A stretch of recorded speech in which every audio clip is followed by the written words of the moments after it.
All right, for part 2 of the review, got a few more topics to discuss. One is use the finite differences to determine what degree the polynomial is that would represent this data. Okay, and quite often you could get it either in a table or they could say f of x and they'd go f of 1, f of 2, f of 3. And remember, it doesn't matter if it's f of x or if it's y. But my example, I have 1, 2, 3, 4, 5 for x. And my y's are -3, -1, 3, 9, and 17. And when they look at finite differences, they're not looking at the x's anymore. The x's do have to differ by 1. So in each case here, this is going up by 1. Okay. But what we're looking at is what is the y doing? Well, the first one, it's going up by 2. The next one is going up by 4. The next one by 6. The next one by 8. That is the first difference. If they were all the same, you would say it's a degree 1 polynomial. But they're not the same. But now in the second difference, those are all going up by 2. So the second difference is the same. So this is a degree 2 or quadratic polynomial. We don't care right now which it is. We could figure it out. We did that before when we did ax squared plus bx plus c equals y. And we put in the different x values and the y values. And we made several equations, 3 equations, 3 unknowns. We put it in our calculator. But the idea here is to decide, is it going to be first degree, is it second, maybe even a third degree, a cubic. Okay, look that over. Okay, another thing we looked at was factoring completely. And I will have this on the board. Remember, if it's a cubed, I put x, I want a cubed. A cubed plus b cubed, that factors into a plus b, then a squared minus ab plus b squared.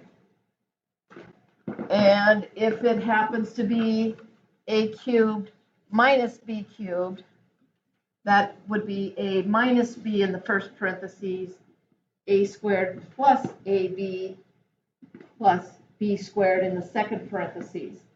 It took me a while to learn it, but one thing I started noticing is whatever the sign is here is the sign in the little parentheses, and the next one's opposite. And then it's always plus b squared, because the sign here in the first parentheses will match this one and make sure the last one's right. So when you have factor something like 27x cubed minus 1, you need to recognize that this is 3x that is cubed and 1 that is cubed. So then you say, well, that's that pattern a cubed minus b cubed.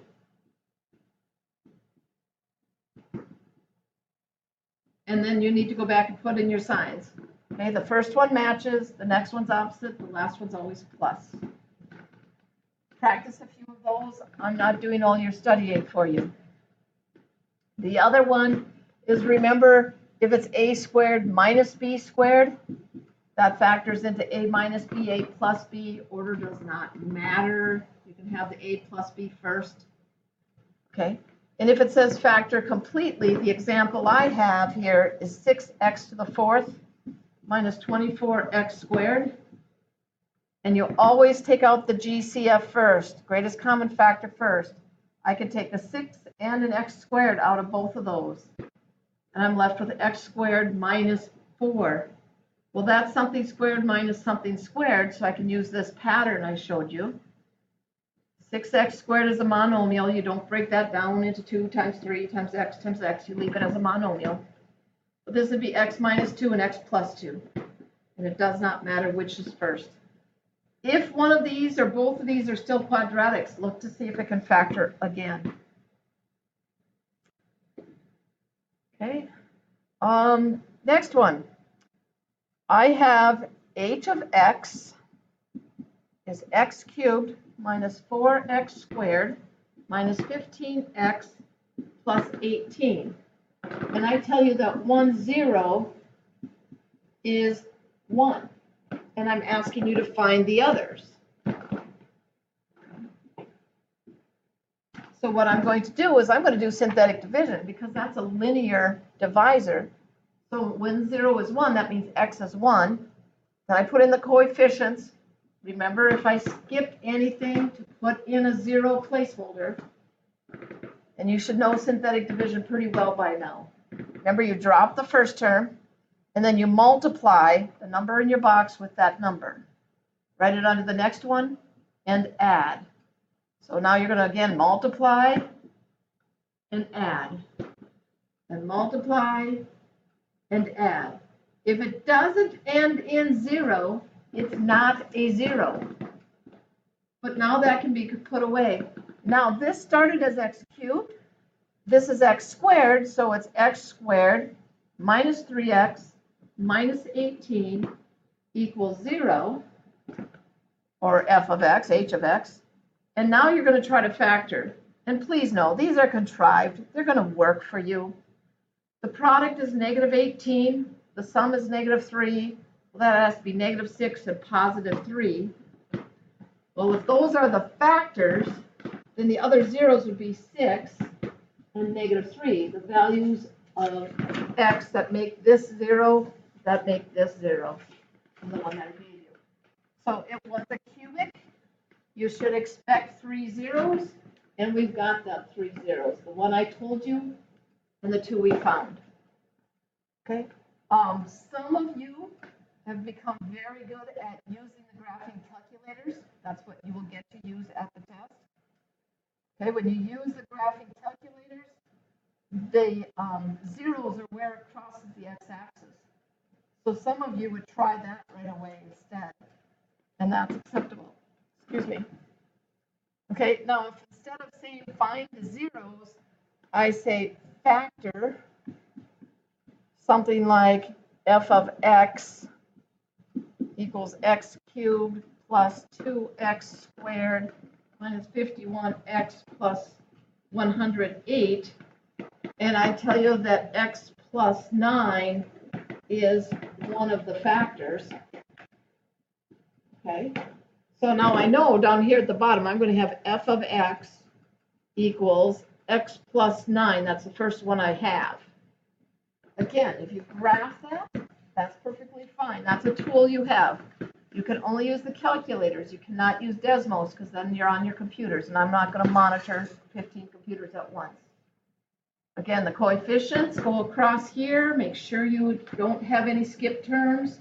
It's a cubic, so there should be 4 numbers. X plus 9 is a factor. That means you have to put negative 9 in the box. It's what x equals to make it 0. Okay, so here we have 1, negative 9, that makes negative 7. That's 63. That'll be 12. 12 times negative 9 is negative 108.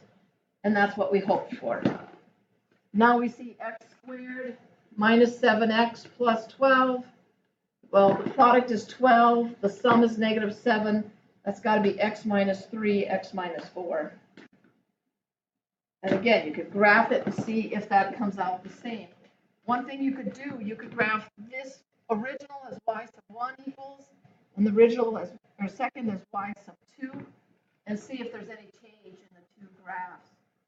So that's a quick way to check that. Right, that's what I have written down to review with you. Does not mean that's all that is on the test.